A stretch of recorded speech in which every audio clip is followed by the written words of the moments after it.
Hi guys, welcome back to my channel. Thanks so much for tuning in. Today is all about the Elite 15 in Glasgow, which is super exciting. So we're just going to unpick some of that. I'm going to ask Martin some questions on the Elite 15. Quite a lot of people ask us about what a major actually is. So we're going to unpick that a little bit and talk about the guys that have qualified, our predictions on who we think might win Glasgow this week.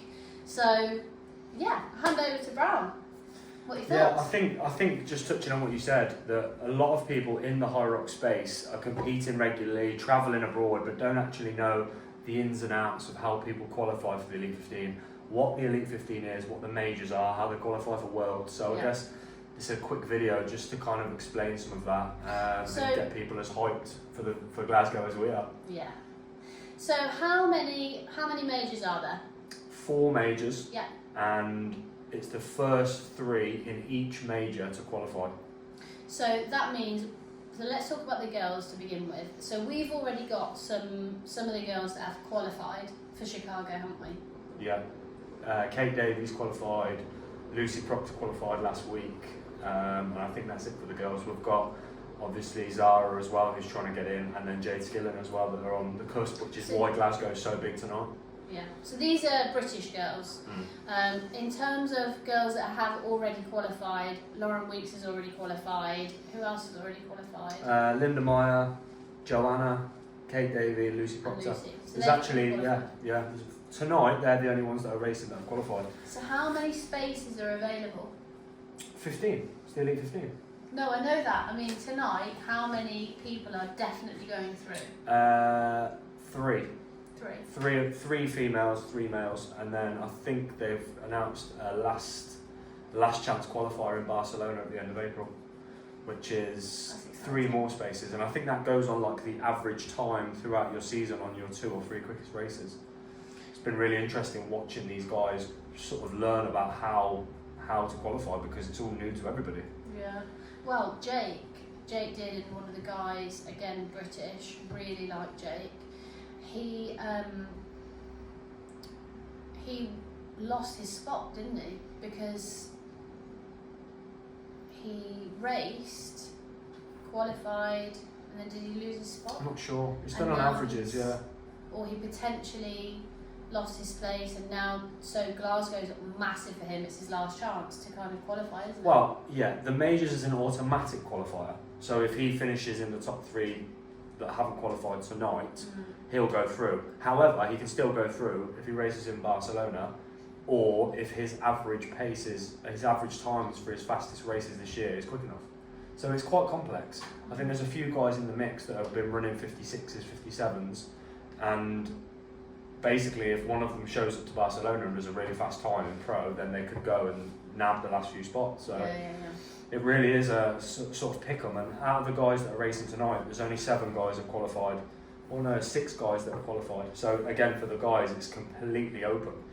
And we were saying earlier, the way that the qualification works, let's say Hunter McIntyre, James Kelly and Tim Veenish come top 3, they're already qualified. So what that means is the next top 3 are the ones that qualify. So if like Ryan Kent, Michael Sandbach, Rich Ryan come 4th, 5th and 6th, they then qualify. Because the people that have already qualified, they're already in. So that's interesting then. So how do you think, should we unpick the girls first or the boys? Go girls. How do you think the race, like Brown is really good at predicting stuff, especially in athletics and like this kind of stuff, Elite 15 and stuff. And when we're looking at majors, we always have the conversation of predictions, and he always gets it right. I'm going to say that now, and you might get it wrong, but how do you see the girls playing out tonight? I think Lauren Weeks is going to win. I think it's hard to bet against her, just given her track record, her amount of sub 60 runs. She likes to lead from the front, so it tends to be if she gets out and she can hold on through those sleds, she tends to win. But I think she just pulls and pulls and pulls away then, doesn't she? Yeah, it's really fun to watch actually, because she always looks like she's really struggling, but she she doesn't slow down. So she's like struggling for the whole hour basically, it looks like. But she's looking in really good shape as well. We saw her, didn't we? We watched her do the 25.1 CrossFit. Yeah. And she really looked good. She did look good. She did really look good. So yeah, I mean, I don't want to jinx anything, but I think Lucy Proctor's going to be in with a good shout tonight. I'm not saying she's going to beat Lauren, but I think that given the fact she's not got to travel across the world like Lauren Weeks or like Joanna from Australia, she's literally probably what, I don't know, 4-hour drive, 5-hour drive, or a small plane journey. Yeah. I think that plays a massive part. I mean, we went away just to Spain at the weekend and we felt so drained and from the travel. So I think Lucy and Jade, the British girls tonight, they've got a really good chance of featuring. Particularly Lucy, who's like fresh on the scene, fresh faced, just come off a 101. Top 3, Brown. I'm gonna go Lauren, Joanna, Lucy in that order. I agree. That's exactly. I don't know. I'd really like to see Zara feature. Yeah, but listen, Zara comes 4th, 5th, or 6th. She qualifies. Because those 3 girls that I just predicted as first, top 3, they're already in. Yeah, I know. So it really is going to be a close race, I think, with the girls. Do you know what though? It's going to be a bit of a tactical race, because are the girls that have qualified going to send it? Well, you never know. Are they going to stay reserved and just kind of go through the motions? Or is it that because they've already qualified, they're going to go for a time? I mean, if I was Lucy Proctor and I've already qualified and done a 101, I'd be trying to break the hour. So, I mean, it's a pickle for the, I think, outside those top 3. There's a couple of names on there that I've not heard of as well. Like, what's that girl? Camilla Massa I've heard of. Tanya, not heard of her. No. And then is it Seika? Seika Arning? Not heard of her either. Maybe could also be a Brit, I'm not sure. But it's interesting, it's more names in the hat. I like how, is it Ryan Shadegg? I like how he races. Knows he's not going to hold it, but just goes for it anyway. That's how you race. Yeah, and one of these days he's going to hold it and probably break a world record. But I wonder if any of the girls are going to take that approach tonight and just try and go for it. It's interesting actually, because the girls don't race anything like the lads. No. They race nothing like them. The closest is Lauren. The closest is Lauren. I like the way Lauren races. So I would predict the same. I would go Lauren, Joanna and Lucy. That was my feeling. Boys? Oh, the boys is so hard. James Kelly's racing. I don't know. Hunter. I think Hunter he's back. Hunter's back. For the record, we love Hunter McIntyre. He's an absolute gem to watch on YouTube. We've been following him for a while now, and I think the more you watch him, the more you love him. I think as well, because regardless of the facade and the act, let's say, he knows his shit. Like he does. He's really clued into where he is, where he wants to go, what he needs to do, and execution is insane, really. My thought is Hunter's going to win. I think James Kelly's going to give him a bit of a fight, because I've never seen somebody so quick in and out of events. Like when we're coaching, you always say, think about Kelly, the way he attacks in and the way he attacks out, because in high rocks you can lose a lot of time from getting into an event, slowing down, getting out of events, slowing down and kind of building. It's also a certain level of fitness to be able to do that. 100%. Because he's sprinting out of the event. 100%, but even just having that approach helps you within your race. Yeah. I've never seen anybody like that. What was the guy's name that won? Dylan Scott. Oh my, where did that come from? I think he's been brewing for a while. Yeah, where did that come from? Yeah, I know what you mean. I think the great thing about the male side of the Elite 15 at the moment is you're seeing these breakouts. You're seeing suddenly Sandbach nearly wins the Worlds, or Ronkovic setting crazy standard of time, or Hunter's now back, or Tim Veenish is always absolutely sending it and running 320s, and it's really exciting. It's so exciting. Like literally, it feels like anybody could win any race. I think for me tonight, I've got to go Hunter, James Kelly, and then do you know what? I'm going to put it out there. I think Jake Dearden might sneak in third.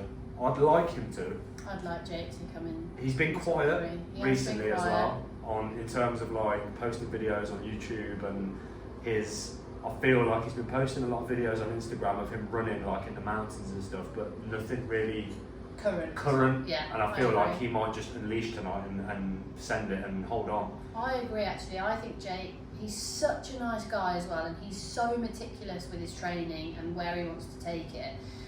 But that to one side, I agree. I feel like he has potentially been caving himself out, and what I mean by that is he's been working hard in the trenches, knowing where he wants to go, and using his content and maybe doing a couple of lives and stuff and live videos and showing people where he is. But he's been working. I really feel like he's been working, because well, it's do or die now for him. If he doesn't get in tonight, then he's going to have to probably pack his bags and go to Barca, and then even then it's not guaranteed. So it's a really, really good opportunity for him, especially if we're predicting Hunter, James Kelly, maybe Tim Veenish top 3. Yeah. He's only got to finish in top 6 then.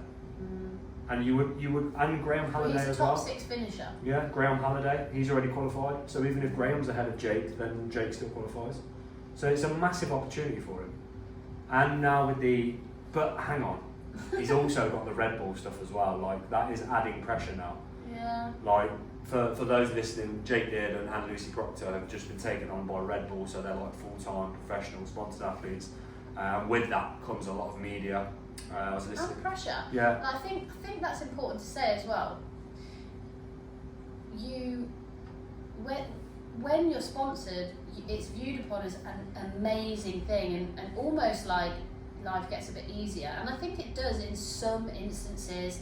You know, you're subject to a lot of doors being opened that potentially weren't previously. However, it comes with a lot of pressure. Like you know from the athletic days, when you went through similar journeys, it is a lot of pressure, isn't it? Yeah. It's a lot of pressure because you feel like every run, every training session, every race, every time that you post is like do or die. It's like make or break. Like if I pull out of this race, or if I don't compete for 3 weeks or whatever, I'm gonna like lose sponsorship deals or go down in people's estimations, and it's a real battle at the moment.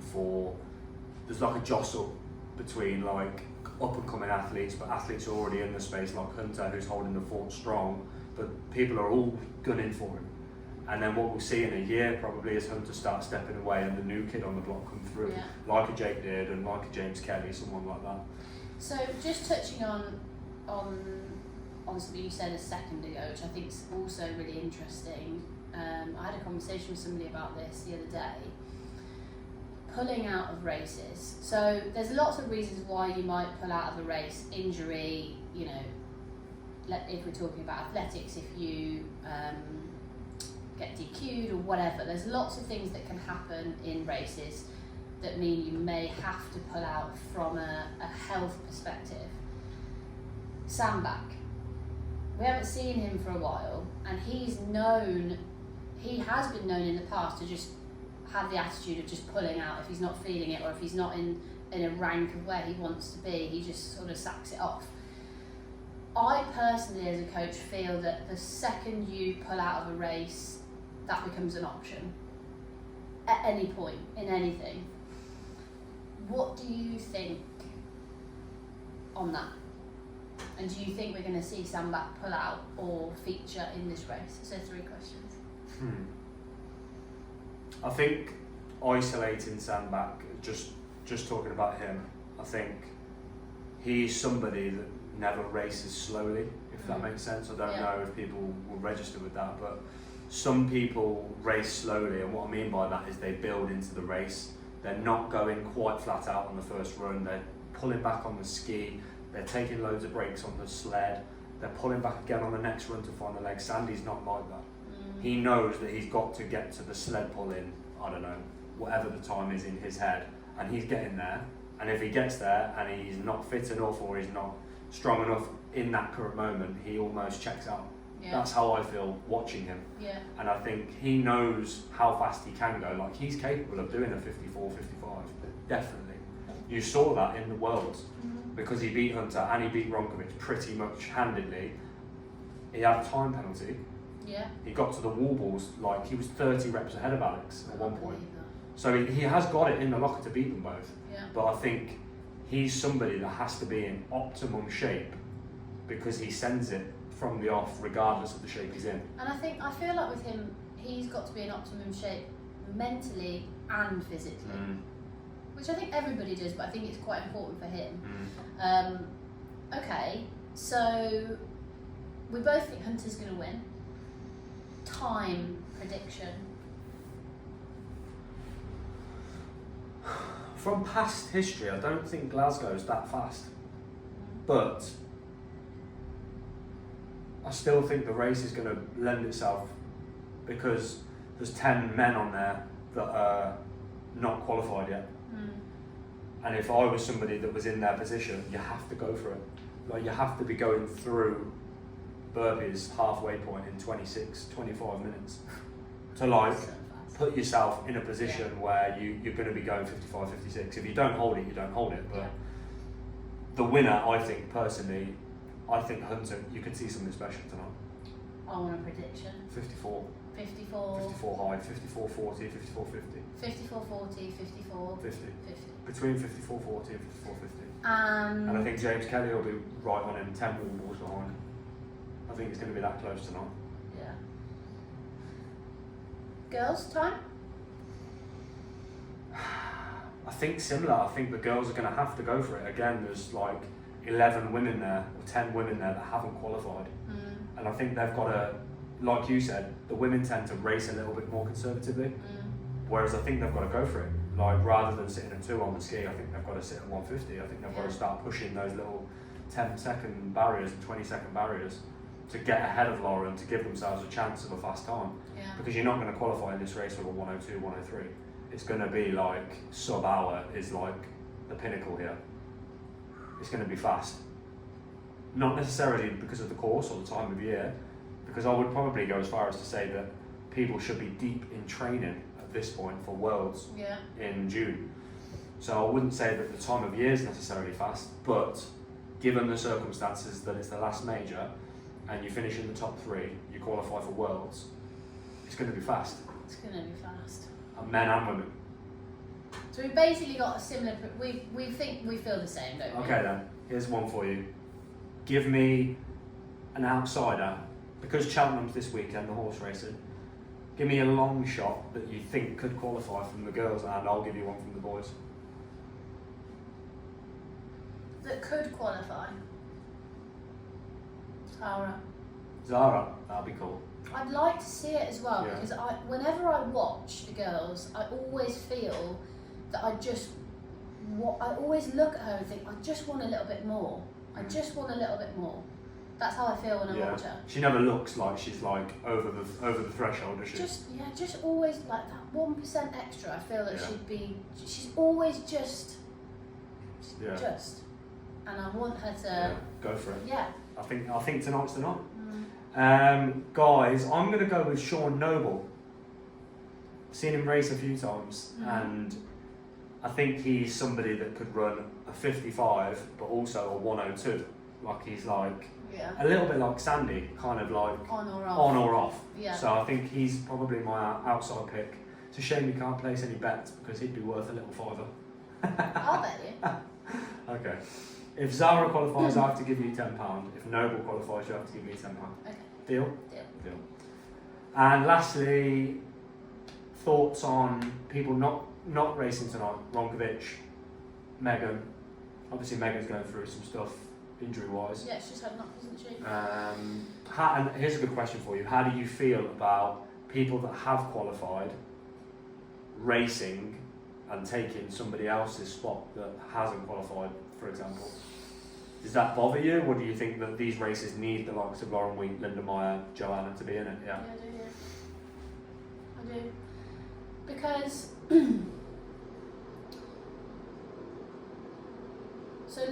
Lauren is somebody I look up to a lot. I really like the way she races, the way she trains, her history.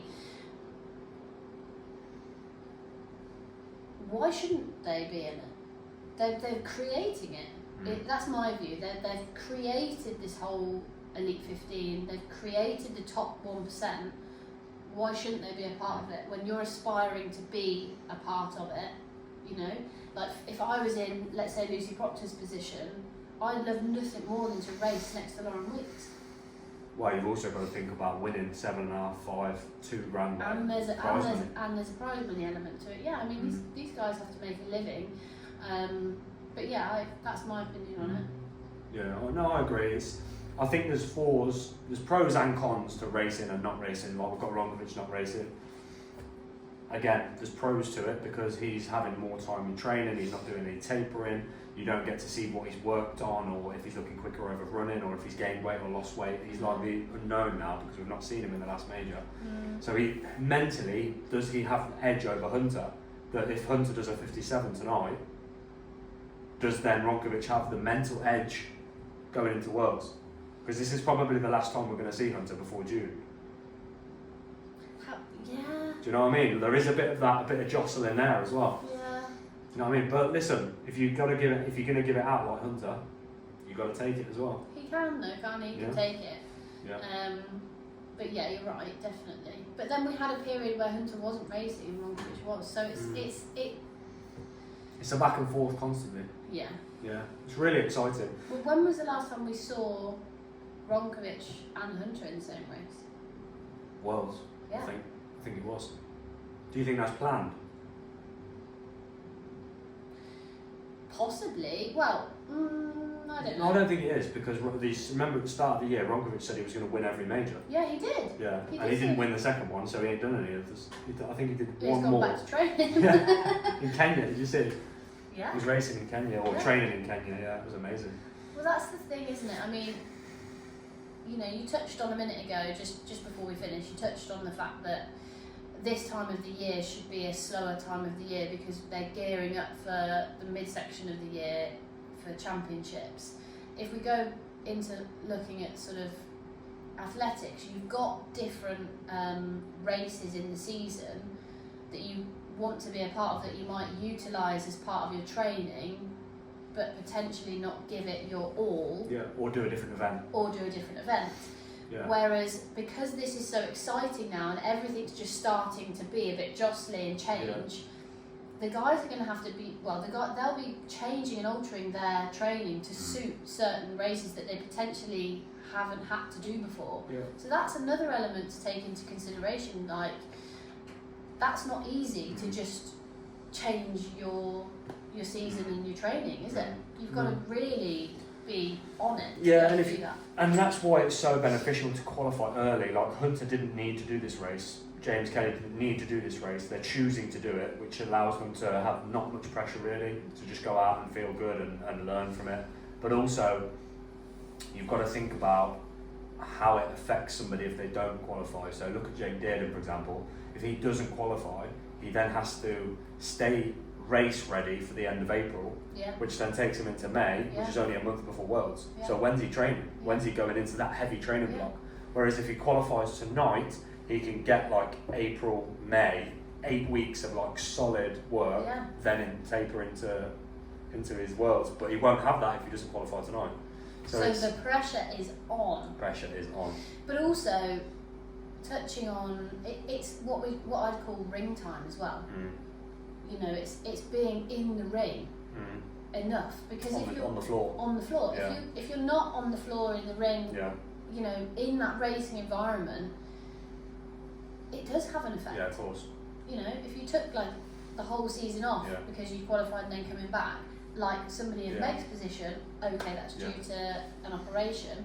I'd anticipate that she will be a lot more edgy and, you know, rusty's not really the right word, but she's not been racing. Yeah. Well, in like UFC or boxing, they'll call it ring rust. Yeah. And it is definitely a thing. It's more, you're a lot more calm in the chaos when you're used to it. Like if you look at Ronkovic on the results website, whichever results website you go on, he's had like 40 races. Yeah. He's not on his third race, is he? He knows exactly what it's going to feel like. He knows exactly where he needs to push and hold back, and it's experience. Yeah. And that's why you're seeing people into their 30s and into their late 30s at the top of the game still. Yeah. Because they know exactly what they're doing, whereas these whippersnappers coming up like Dearden, he's only done like maybe 5 high-level races. As well as trying to do other things as well at the same time. Yeah, he's jostling from like marathon training and then back to strength training and then a bit of CrossFit and then a bit of this. And these guys have already done all that. They've made their mistakes. They've changed and they've gone full high rocks. And they know exactly what they're doing when they're doing it. They know when rest day is. They know when a cycle of weights is happening. They know. Do you know what I mean? It's all planned. It's all premeditated. Like Hunter already knows what he's doing next year. Yeah. So I think it's exciting, but. Let's finish on that, unless you've got anything else to say. Nope. So tonight, last major of the High Rocks year, automatic qualification for 3 men, 3 women. It's going live, I think 6:20 UK time on YouTube for I think a 6:30 start, and then it will be an 8 PM start for the men, I believe. It's going to be really spicy, Vindaloo spicy, as the hardest geezer says. Vindaloo spicy, that made me tickle. Okay, let's sign it off then, Liv. Thank you for watching. Yeah, thanks guys so much for watching. Catch the Elite 15 on YouTube. Make sure you watch, if you haven't watched one yet, make sure you watch one, because they're just really exciting and you get to see High Rocks in a totally different light. If you've done a High Rocks or thinking about doing one, or you've been to watch and spectate at a High Rocks, it's a completely different feel when you watch the Elite 15 guys.